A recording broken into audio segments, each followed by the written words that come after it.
L'actualité aux États-Unis, c'est également ce travel ban décidé par Donald Trump. Pour le dire en bon français, le président américain a tout bonnement interdit l'accès de son pays aux ressortissants de 12 autres pays. Décision au cœur du décryptage de Shirley Sidbon. Bonjour Shirley. D'abord, quels sont les pays visés dans ce nouveau travel ban? Il existe d'ailleurs une deuxième liste avec une interdiction partielle. De quoi s'agit-il précisément? Eh bien oui, on peut voir sur cette carte qu'il y a 12 pays qui sont notés en rouge sur notre carte et cela veut dire que leurs concitoyens ne peuvent pas voyager vers les États-Unis à partir d'aujourd'hui. Plus de visa pour ces personnes qui avaient sans doute des projets pour partir aux États-Unis. Puis vous voyez également sur cette carte en jaune, d'autres pays encore, on voit notamment le Venezuela, et parmi ces pays, eh bien, il y a des interdictions partielle.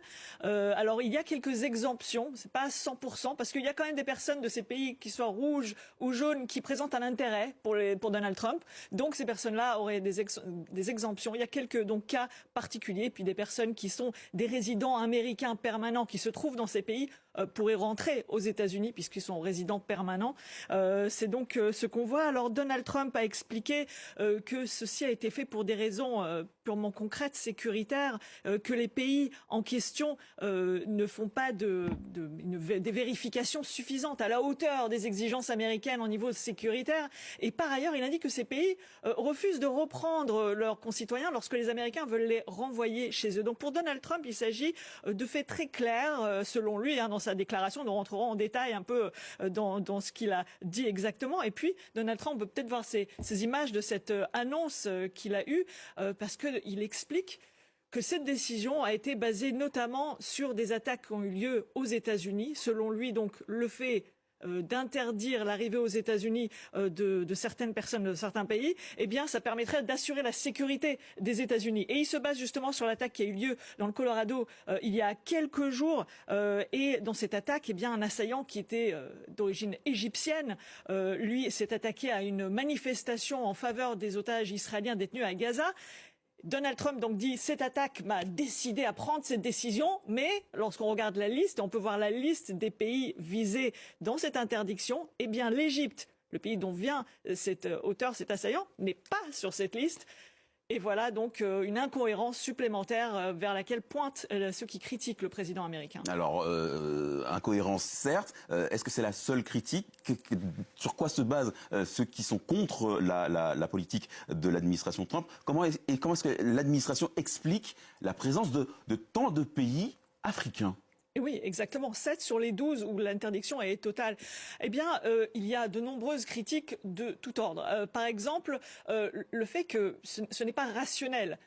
Il y a des millions de personnes, des étudiants, des familles qui ne présentent aucun risque. Et donc, certains, les critiques disent qu'il faut juste améliorer les vérifications à l'entrée et pas juste interdire à des millions de personnes d'arriver si elles ont des projets, parce que beaucoup ont justement des projets.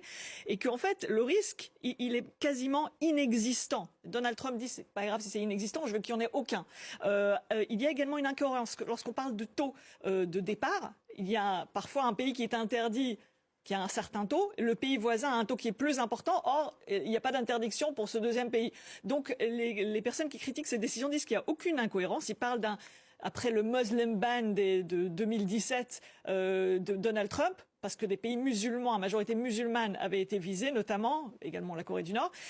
Cette fois, ils disent que c'est une interdiction qui est tout simplement raciste, car en grande partie, ce sont des pays africains qui sont visés, et pas seulement d'ailleurs, mais ils disent qu'en fait, c'est basé non pas sur des faits, mais sur du racisme, un ressentiment de Donald Trump.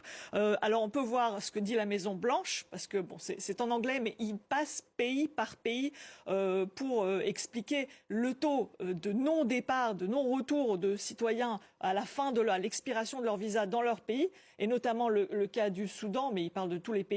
Et bon, c'est en anglais, mais ils expliquent que la situation au Soudan est intenable, les autorités ne font pas leur travail. Mais en effet, oui, il y a une guerre civile, donc les habitants sont bien au courant. Et c'est justement parce qu'il y a une situation humanitaire impossible, la pire du monde, et parce qu'il y a cette guerre civile et la situation est défaillante, c'est pour cela que les personnes avaient l'espoir d'avoir des projets ailleurs. Donc on voit cette liste par la Maison-Blanche qui en effet ne nous apprend pas grand-chose, sauf qu'elle explique en fait cas par cas ces pays, mais sans finalement expliquer toutes les incohérences que nous avons listées juste avant. avant. Alors, quelles sont les réactions du côté des pays qui sont concernés par ce travel ban?